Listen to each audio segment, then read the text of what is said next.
Stephen King has referred to Pet Sematary as his most personal book or his most terrifying book, and the reason why is because it's such a universal theme. Unfortunately, we're all going to deal with grief or death at some point in our lives, and I think we could all relate to that. And it's like, we wanted to take on this story because we think it's an important story to tell. I mean, they made a movie 30 years ago, and I'm sure they'll make it again in 30 years because this is a timeless story.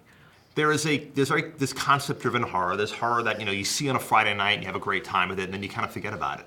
And then Pet Sematary is one of those stories that lingers, it stays with you, it haunts you, it gets under your skin. And those are the movies and the books and the stories that Kevin and I really relate to. So I mean, this was really the big one. If we could have chosen one project to do out of all his books, this would have been the one. So getting it was a dream come true.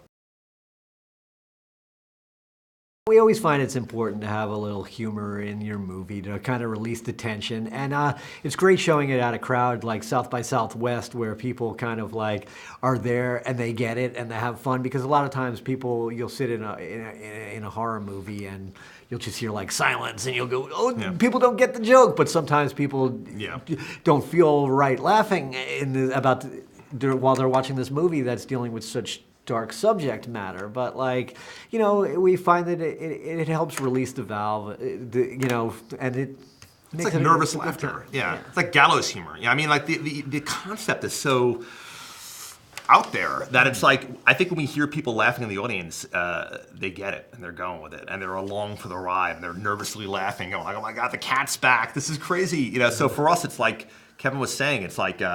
That decompression is very important for horror audiences because it lets people kind of just relax and enjoy the movie a little bit, go along for the ride.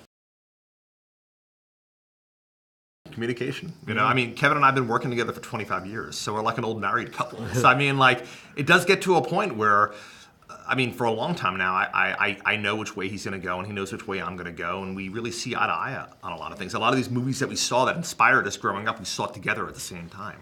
We were sitting next to each other in the theater, being inspired by the same movies, and that really informs how you write and direct and the things that really excite you. So by the time we get on set, we've done so much prep, and we've known each other for so long, and we've seen so much together that it's really like if you have a question for Kevin, I'll know what his answer is. So it's helpful for the cast and crew to really have that.